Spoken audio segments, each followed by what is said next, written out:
안녕하세요. 너무 쉬운 회계원리 현금과 부족 오늘 배워보도록 하겠습니다. 우리 지난 시간엔 현금이 무엇인지 현금에 대한 범위가 정말 넓다라는 것을 배워보았어요. 오늘은 또 현금과 관련된 개정 과목을 배워볼 겁니다. 현금과 부족, 뭔가 들어보면 어떤 생각이 나나요? 현금과 그리고 부족? 부족이 뭘까? 뭐 이런 생각을 하실 수도 있는데요. 현금 과부족은요, 현금과 부족입니다.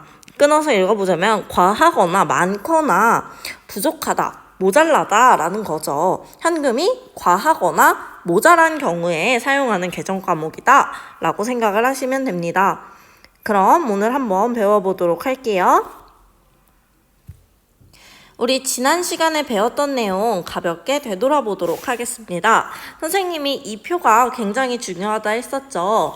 자산은 크게 유동과 비유동으로 나누어서 유동자산, 비유동자산으로 부른다고 했습니다. 통상적으로 사용되는, 일반적으로 사용되는 기간이 무엇일까요? 유동과 비유동을 나누는 기간. 그렇습니다. 1년이라고 이야기했죠. 우리 1년이라고 함께 배웠습니다. 그래서 뭔가 문제가 없다거나 특별한 사항이 없다면 1년을 기준으로 유동과 비유동, 움직이는 것과 잘 움직이지 않는 것으로 나눠볼 수가 있는 겁니다. 이 유동자산은요, 크게 당좌자산과 재고자산이라고 부른다고 했어요. 재고자산은 어디에 해당한다고 했죠? 그렇죠. 재고라는 뜻 자체가 뭐를 가리켜요? 기업이 가지고 있는 제품, 그 상품들의 모음, 집합을 재고라고 하잖아요. 재고자산은 우리가 알고 있는 개정 과목 딱 한 개라고 했습니다. 그게 뭘까요? 그렇습니다. 상품이라고 이야기했어요. 그렇다는 것은 재고자산은 상품만 포함되니까 1년 안에 해야 되는 자산들, 유동자산들은 전부 상품 외에는 전부 다 뭐가 되는 걸까요? 당좌자산이 되는 겁니다. 당좌자산이 상품 외에 1년 안에 자산화 될 수 있는 모든 자산들이 여기에 포함된다라고 보시면 됩니다. 현금, 그리고 여러분들 배우는 1년 안에 하는 모든 것들 전부 다 여기 당좌자산에 포함되게 됩니다. 그리고 나서 이 당좌자산은요, 여러분들이 그 중에 대표적인 거를 한번 보자면 현금을 대표적으로 볼 수 있습니다. 이 현금은요, 어제 배운 통합계정이라는 게 있어요. 통합계정은 현금 및 현금성 자산입니다. 현금 및 현금성 자산은 통합계정이라고 했었어요. 통합계정이라는 건 뭐냐면 우리가 뭔가 합쳐서 여러 계정 과목들을 합쳐서 부르는 것을 통합계정이라고 부릅니다. 이 현금 및 현금성 자산에는 크게 세 가지가 있어요. 우리 당좌자산에서는 어제 이것만 배웠잖아요. 지난 시간에. 그래서 여기 현금 및 현금성 자산인데 첫 번째 현금이 포함됩니다. 그리고 두 번째 요구불 예금도 굉장히 유동성이 높은 아이기 때문에 여기에 포함됩니다. 요구불 예금이 뭐라고 했어요? 야, 내놔 라고 하면, 요구하면 언제든 나한테 돈을 주는 그런 예금들, 통장들을 바로 요구불 예금이라고 한다 했죠. 예금은 어렵게 생각하지 마시고 통장이라고 생각을 하시면 됩니다. 그리고 나서 현금, 요구불 예금, 마지막 현금성 자산. 현금성 자산은 뒤에서 더 자세히 배울 거긴 한데 얘는 핵심 포인트가 뭐냐면 3개월이에요. 만기가 3개월 이내인 금융자산들, 금융상품들은 전부 다 현금성 자산 회계 처리해 주시면 됩니다. 이렇게까지가 어제 배워본 내용이었고요. 비유동자산은 뒤에서 배워보는 내용이라고 했어요. 현금 및 현금성 자산은 당좌 자산에서 유동성이 가장 높은 아이입니다. 그래서 여러분들이 얘를 먼저 배우고 있는 거예요. 그리고 당좌 자산은 현금 및 현금성 자산 외에도 아주 다양하게 있는데 그건 뒤에서 찬찬히 배워보도록 합시다. 혹시 여러분들은 용돈 기입장 써본 적 있나요? 저도 용돈을 받아서 사용하던 학생 때는 용돈 기입장을 쓰려고 굉장히 노력을 많이 했었는데 늘 조금 실패의 경험이 있었습니다. 이런 현금을 전용으로 관리하는 용돈 기입장이요, 기업에도 있습니다. 그걸 바로 뭐라고 부르냐면요, 현금 출납장이라고 부릅니다. 여러분 교과서 84페이지에 있어요. 이 현금 출납장은 기업의 현금만 사용하는 현금 전용 용돈 기입장이다 라고 생각을 하시면 됩니다. 이런 식으로 작성을 하게 돼요. 그런데 선생님이 용돈 기입장을 쓸 때 늘 실패했던 이유가 있었어요. 어느 순간 제가 용돈 5만 원을 받아서 열심히 이렇게 썼는데 실제 돈이랑 차이가 있는 거예요. 차이가 발생하는 겁니다. 내가 실제로 가지고 있는 돈은 39,000원인데 잔액은 43,000원이라고 적혀 있는 거예요. 용돈 기입장에는. 그래서 내가 지금 여기에서 비는 4,000원을 어디에 썼지? 라고 생각을 하면서 이 차이를 조정하느라고 늘 용돈 기입장을 쓰는데 실패했던 기억이 납니다. 여러분들도 이게 참 기억에 나는 이런 실수 많이 해보셨을 텐데요. 용돈 기입장을 쓰셨다면. 그래도 그냥 뭐 이렇게 하면서 중간에 실패하곤 했지만 그냥 어쩔 수 없이 썼던 것 같아요. 요즘은 어플이 잘 나와 있거든요. 저는 그래서 어플을 사용하니까 어플이랑 카드랑 바로 연동이 된단 말이에요. 그렇게 해서 저의 지금 현금 관리를 나름대로 하고 있습니다. 기업에서도 마찬가지로요, 이런 차이가 발생합니다. 실제로 기업이 가지고 있는 현금과 장부상 금액, 회계 장부상 금액이 차이가 있는 거예요. 그런 경우에 사용해주는 개정 과목이 바로 현금 과하 부족입니다. 현금이 과하거나 부족하다라는 말이죠. 그래서 한번 밑줄이라기보다는 이 뜻을 한번 읽어볼게요.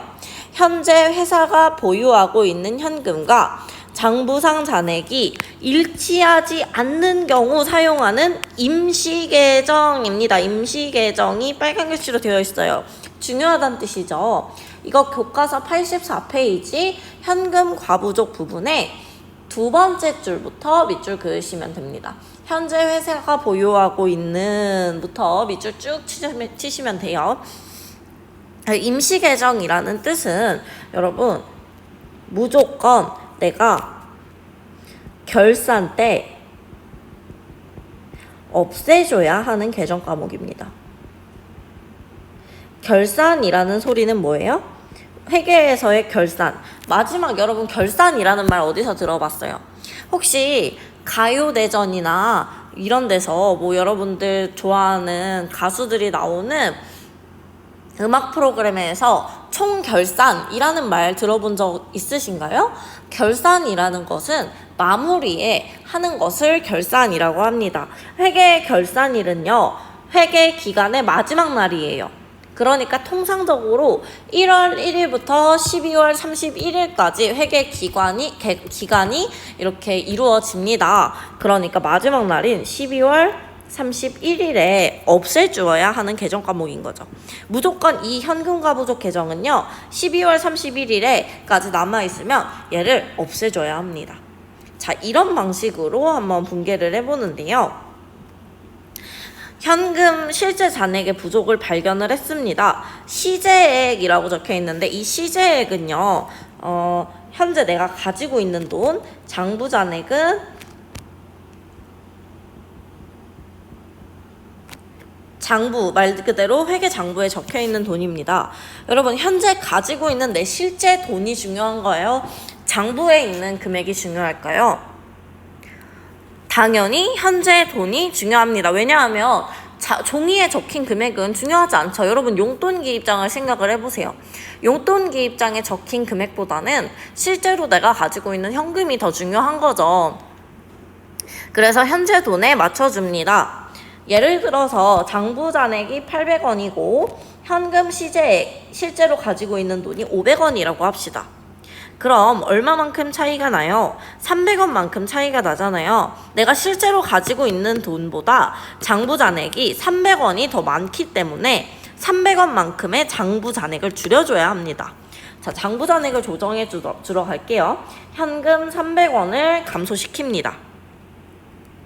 그런 다음에 얘를 먼저 쓰세요, 여러분. 현금을 증가시키는지 감소시키는지를 먼저 쓰시고 그 다음에 상대 계정 과목에 현금과 부족을 쓰게 되는 겁니다. 300원.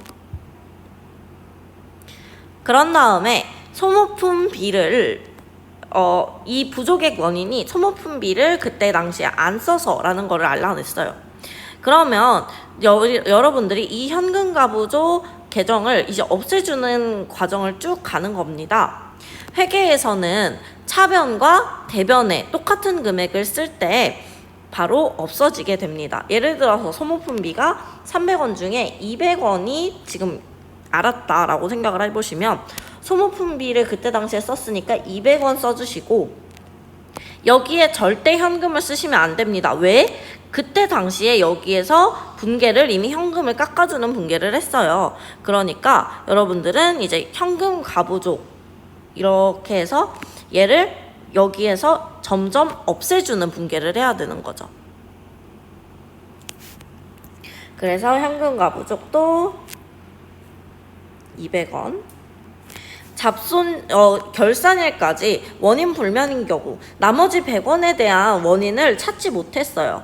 그런 경우엔 지금 여기 현금과 부족 여러분들 차변에 써줬죠. 그런 다음에 대변에 200원 써줬죠. 어디에 얼마를 써줘야지 그럼 현금과 부족이 없어질까요? 그렇죠. 대변에 100원을 더 써줘야지만 여러분들 현금과 부족이 완전히 없어지는 겁니다. 선생님이 결산일까지 현금과 부족이 남아있으면 안 된다고 했잖아요. 그래서 현금과 부족을 없애주고 상대 계정 과목에는 잡손실 또는 왜냐하면 아직 원인을 결국에는 밝히지 못했으니까 잡이익을 써줍니다. 근데 잡손실을 쓸지 잡이익을 쓸지 외우지 않으셔도 돼요. 여러분 여기가 차변 쪽이죠. 잡손실이라는 단어가 나오면 무조건 비용이고요. 이익이라는 단어가 나오면 수익입니다. 손실이니까 여기 비용이잖아요. 비용이 차변에 증가하죠, 여러분. 차변에 지금 뭔가를 써야 되는데 수익이 증가할 땐 차변에 쓰이지 않잖아요. 그러니까 여러분들이 지금 차변에 적힐 부분은 지금 잡손실이구나 라는 것을 예상할 수 있게 되죠. 그래서 잡이익, 잡손실 막 어떤 경우에 잡손실 쓰고 어떤 경우에 잡이익 쓰고 이거 외우지 마세요. 외우지 마시고 그냥 여기는 차변이니까 비용 쪽이니까 잡손실이겠구나. 대변 쪽에 반대로 남으면 여기에 대변 쪽에 남은 경우가 있거든요. 자, 현금과 부족을 이렇게 대변에 먼저 발생해서 차변에 점점 없애주는 건데 결국 결산일까지 원인을 밝혀내지 못한 거죠. 그런 경우에는 현금과 부족을 지금 이렇게 각자 없애줬으니까 차변 대변에 똑같은 금액을 쓰면서 없애주고 상대 계정 과목에 대변에다가 뭘 적을까라는 건데 여기는 대변은 수익 쪽이니까 잡이익이구나 라고 쓸 수 있는 겁니다. 조금 어렵고요. 여러분들 원래 이거 좀 자주 헷갈려요. 하지만 선생님이 이야기한 포인트대로 문제를 풀면 됩니다. 첫 번째 포인트는 맨 처음에 하실 때는 현금을 먼저 생각하시고 분계를 하세요. 차변을 먼저 하시든 대변을 먼저 하시든 분계는 상관없습니다. 헷갈리지 않는 쪽 먼저 쓰시는 거예요. 그래서 여기 1번 하시고 그 다음에 그 이후로는 현금과 부족을 어디 써줄지를 먼저 생각하십니다. 그러니까 맨 처음에 부족 발견했을 때는 현금을 먼저 써주세요. 찾아서. 그 이후로는 현금과 부족을 어디다 쓸지를 생각하시고 풀면 됩니다. 이렇게 해서 연습 문제 한번 풀어보도록 할게요. 8월 8일에 현금 출납장 잔액은 20만 원인데 실제 잔액은 15만 원임을 발견하다. 선생님이 뭐라고 이야기했나요? 실제 잔액에 맞춰줘야 되나요? 장부상 잔액에 맞춰줘야 하나요? 실제 잔액에 맞춰줘야 되죠. 8월 8일 거래에 일단 현금 먼저 쓰십니다. 첫 번째 단계에서는 현금을 먼저 찾아. 그 두 번째부터 세 번째 단계는 현금 과부족을 먼저 찾으시면 됩니다. 자, 현금을 먼저 찾아볼게요. 지금 5만 원의 차이가 발생한 거고 실제 잔액이 더 적습니다. 따라서 장부 잔액을 줄여주어야 하는 거예요. 자, 현금 5만 원. 그리고 상대 계정 과목에 현금 과부족은 따라오게 되는 거죠. 5만 원. 현금을 먼저 쓰니까 훨씬 쉽죠. 그 다음에 9월 12일. 자, 이제 현금 과부족을 먼저 쓰셔야 됩니다. 현금 과부족은요, 여기에 차변에 먼저 썼으니까 이제 어디에서 써서 없애줘야 되는 거예요. 그 이후 분계는. 그렇죠. 대변에 똑같은 금액을 써야 되는 거죠. 하지만 여기에는 아직 3만 원까지의 원인을 밝혀내지 못했대요. 현금 부족액 중에 3만 원은 현금과 부족, 그러면은 3만 원을 없애줍니다. 왜냐면 원인을 찾았으니까. 원인을 찾으면 여러분들 없애주셔야 됩니다. 도서 내금, 구입 대금이래요. 그러면은 도서 인쇄비.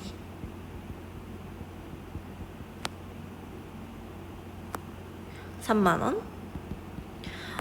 그리고 나서 나머지 2만 원에 대해서 여러분들 지금 원인을 밝혀야 되죠. 차변에 5만 원, 대변에 3만 원 적혔으니까 대변에 얼마가 더 적혀야 되는 거야? 2만 원이 더 적혀야 되는 거죠. 근데 원인을 발견하지 못했대요. 12월 31일까지. 그러면 내가 여기에 현금과 부족을 먼저 써줍니다. 대변에 현금과 부족. 얼마를 더 써야 완벽히 없어지나요? 그렇죠. 2만 원. 이렇게 해서 현금과 부족의 차변과 대변에 각각 5만 원씩 적히면서 이렇게 현금과 부족 계정 과목이 없어지게 되는 겁니다. 회계에서는 같은 계정 과목에 똑같은 금액이 차변과 대변에 똑같이 적힐 때 없어집니다. 자, 그리고 상대 계정 과목을 써볼게요. 원인을 밝히지 못하면 잡이익 아니면은 잡손실을 쓰라고 했어요. 지금은 여러분 손실은 무조건 비용이고 이익은 수익입니다. 차변에 증가하는 쪽에 지금 계정 과목은 비용이에요, 수익이에요? 그렇죠. 차변에 발생하는 건 비용이죠. 그래서 여기 차변에 잡, 손, 실. 그리고 나서 2만 원 써주시면 되는 겁니다. 이제 조금 감이 오시나요? 여러분들 등교 주간에 선생님이랑 문제를 더 여러 가지 풀어보면서 확실히 해보도록 하고요. 여기 있는 원리만 들어도 이해되는 친구들은 이해가 될 거예요. 그럼 우리 한번 생각해 봅시다. 현금 과부족을 12월 31일 결산일에 아예 발견을 한 거예요. 지금까지의 경우는 어땠나요? 이런 식으로 8월 8일에 미리 발견했죠, 미리.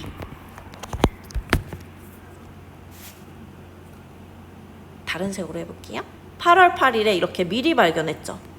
그런데 아예 12월 31일에나 지금 현금이랑 대변이랑 차이가 발생하네.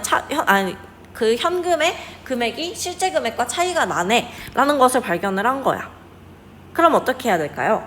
현금 과부족을 써줄까요? 잘 생각해 봅시다. 현금 과부족은 여러분 임시 계정이기 때문에 반드시 결산일에 없애줘야 된다고 했었어요. 한번 생각을 해보시고요. 여러분 나름대로 답을 생각하셔서 준비해 오시면 되겠습니다. 한번 생각을 해보시면 됩니다. 제가 힌트를 드렸어요. 오늘 현금과 부족 수업은 여기까지입니다. 여러분들 여기 있는 해보기 문제 교과서 85페이지에 있거든요. 이걸 풀어보시고 제가 정답을 맞춰드리도록 하겠습니다. 이걸 풀 수 있다면 여러분들은 이제 어느 정도 현금과 부족을 완벽히 이해하시게 된 거예요. 오늘도 고생하셨고요. 여러분들 오늘 했던 내용들 정리하면서 공부 마무리하시면 되겠습니다. 오늘도 고생하셨습니다.